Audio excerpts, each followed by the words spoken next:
دوستان گرامی، اللہ دا پیارا حبیب اس موضوع دے تحت 45ویں نشست ہے۔ سن 5 ہجری غزوہ احزاب، جس دا دوسرا نام غزوہ خندق ہے، اس دا ذکر ہو رہا ہے۔ پچھلے جمعے تسی سماعت فرمایا کہ ایک مہینہ تو چونکہ محاصرہ جاری رہا سی، اس دوران کئی نشیب و فراز آئے۔ یہودیاں نے بھی غداری کرنا چاہی، حالات پلٹا کھا گئے۔ خندق دے باہروں دشمن حملہ آور نے اور خندق دے اندر مدینہ شہر والوں منافقاں اور یہودیاں دی غداری دیاں سازشاں ہو رہی ہیں۔ ہزاروں آفتیں اس شہر پر یہ فوج ڈھاتی تھی، ہوا چاروں طرف سے خوف کا پیغام لاتی تھی، یہاں چھاپا وہاں دھاوا، ادھر یورش ادھر حملہ، بہر جانب بہر سو، روز و شب شام و سحر حملہ۔ مدینے پر یہ چھاپے تھے، کبھی ہلکے کبھی بھاری، مسلسل اس طرف خندق پہ حرب و ضرب تھی جاری، مسلمان بھوکے پیاسے اور مشقت سے تھکے ہارے، یہ سختی رات دن سہنے پہ تھے مجبور بیچارے۔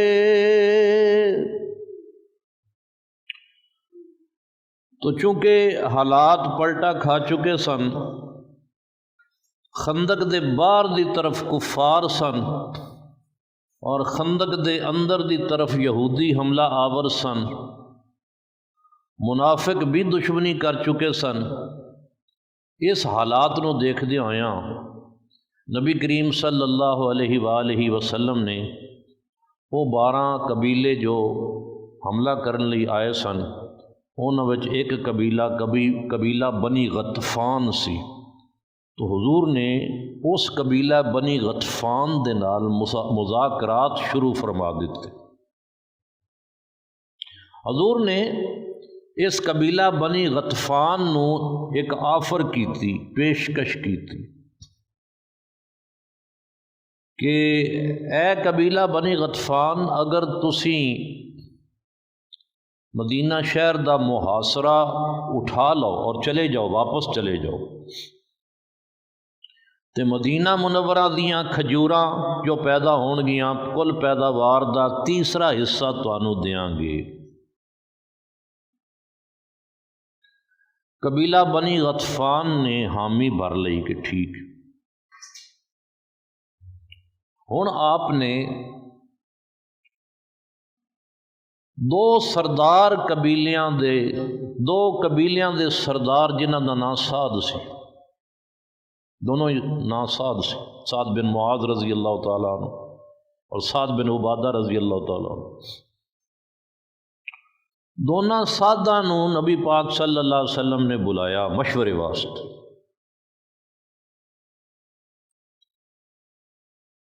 اور فرمایا کہ قبیلہ بنی غطفان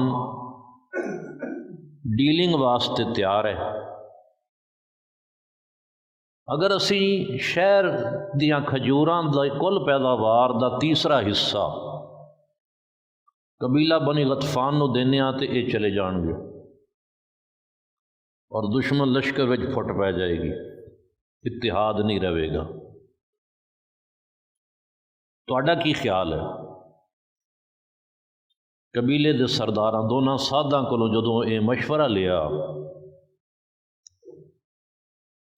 انہوں نے عرض کی تھی، اے ساڈے آقا، اگر تے اے اللہ دا حکم ہے یا اس طرح دا معاہدہ کرنا تانوں پسند ہے اور تہاڈی خوشی ان دے وچ ہے کہ اسی یہ معاہدہ کر لئیے، پھر تے سانوں انکار دی مجال نہیں۔ یہ رب نے حکم دیتا ہے کہ اسی قبیلہ بنی غطفان دے نال ڈیلنگ کر لئیے، تاں بھی ساڑی مجال نہیں کہ اسی انکار کریے۔ حضور جو تہاڈا حکم ہے، تہاڈی پسند اور خوشی ہے کہ ایویں کر لئیے، پھر بھی سانوں انکار دی مجال نہیں۔ لیکن حضور اگر تسی ساڑی سلامتی دی خاطر ایسا کرنا چاہتے ہو، سانوں بچان واسطے دشمن دے نال اے معاہدہ کرنا چاہتے ہو، تو پھر اے معاہدہ نہ فرماؤ۔ یہ انہوں نے مشورہ دیتا۔ نبی کریم صلی اللہ علیہ وسلم نے فرمایا، نہ تے اللہ دا حکم ہے اور نہ میری خواہش ہے، میں تو صرف تہانوں بچانا چاہنا دشمن کولوں، تہاڈی سلامتی دی مینوں فکر ہے، اس لیے میں دشمن نوں یہ پیشکش کی تھی۔ اگوں دونوں سادھاں نے سرداراں نے عرض کی تھی، یا رسول اللہ صلی اللہ علیہ وسلم، جدوں اسی کافر تے مشرک ساں، اس وقت بھی اگر ایک قبیلے ساڈے تے حملہ کر دے، جدوں اسی کافر تے مشرک ساں تے اسی انہاں دی پرواہ نہیں کرنی سی، یہ مہمان بن کے تو ساڈے کولوں کھا سکدے نے، یا گاہک بن کے آن، خریدار بن کے آن تے شے خرید کے تے کھا سکدے نے، لیکن زبردستی یہ ساڈے کولوں کھجور دا ایک ڈوکا لین دی بھی جرت نہیں کر سکدے۔ یہ تے اگر کافر تے مشرک ہوندے تے ساڈی دلیری اور بہادری دا یہ حال ہے کہ اساں انہاں نوں ایک ڈوکا نہیں دینا سی،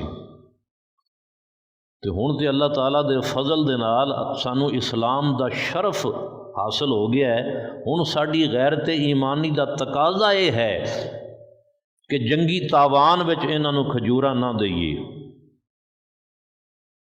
لہذا انہاں نے سرداراں نے رائے دیندے ہوئے کہا، واللہ لا نعطیہم الا السیف، خدا دی قسم اسی انہاں نوں سوائے تلوار دے ہور کچھ نہیں دیاں گے، حتی یحکم اللہ بیننا و بینہم، اتھوں تک کہ اللہ تعالیٰ ساڈے تے انہاں دے وچکار کوئی فیصلہ کر دے، بھاویں فتح دا فیصلہ رب فرماوے، بھاویں شکست دا فرماوے، اسی انہاں نوں تلوار دیاں گے، تلوار دا وار دیاں گے، تلوار دی ضرب دیاں گے، اس دے علاوہ ساڈے کول کچھ نہیں لے سکتے۔ چنانچہ پھر یہ جو کفار دے نال ڈیلنگ کرنی سی، یہ ڈیلنگ پھر نہیں ہوئی۔ ایک مہینے دی مسلسل بھوک اور پیاس اور بے خوابی، یعنی نیند کوئی نہیں سی، کفار دن رات حملے کر رہے سن، اندرونی بغاوتاں ہو رہی سن، شہر دے اندروں یہودی منافق، مسلسل خوف سی۔ کیڑا امتحان سی جس امتحان وچوں صحابہ نہیں گزرے،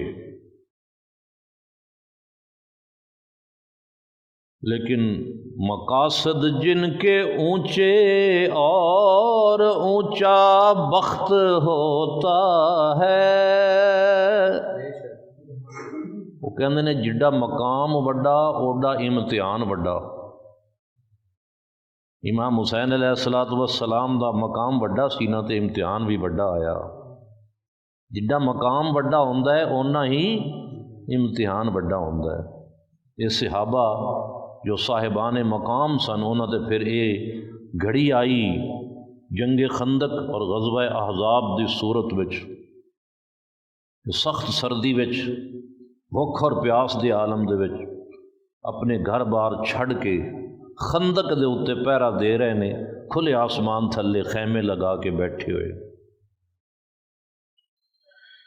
مقاصد جن کے اونچے اور اونچا بخت ہوتا ہے، زمانے میں انہی کا امتحان بھی سخت ہوتا ہے۔ خدا نے امتحان فرما لیا تھا اپنے بندوں کا، ہوا ثابت کہ دل مضبوط ہے ان حق پسندوں کا۔ قبیلہ بنی غطفان دا ایک نوجوان سی جس دا نام سی نعیم بن مسعود۔ اللہ نے انہوں اسلام دی دولت نال مالا مال فرمایا، قبیلہ بنی غطفان دا نعیم مسلمان ہو گیا، لیکن اس نے اپنے ایمان نو چھپایا، اپنے قبیلے کولوں اپنے ایمان نو چھپا کے قبیلے وچ ہی رہیا۔ اس نے کچھ ایسی کاروائیاں کیتیاں کہ یہودیاں دے قبیلہ بنو قریظہ اور قریش دے درمیان اس نے بدگمانیاں پیدا کر دیتیاں، اور اس طرح کفار دا اتحاد اس قبیلہ بنی غطفان دے اس آدمی نعیم دی وجہ تو ایک کفار دا اتحاد پارا پارا ہو گیا۔ ادھر نبی کریم صلی اللہ علیہ وآلہ وسلم نے اللہ دی بارگاہ وچ دعا فرمائی، دعا کی اے خدا امداد کر اخلاص مندوں کی، نہ کر اس سے زیادہ آزمائش اپنے بندوں کی۔ الہی ان کے سر سے ابتلائیں دور فرما دے، ہجوم کفر کی ساری بلائیں دور فرما دے۔ اس رات عشاء دی نماز پڑھ کے نبی کریم نے یہ دعا منگی۔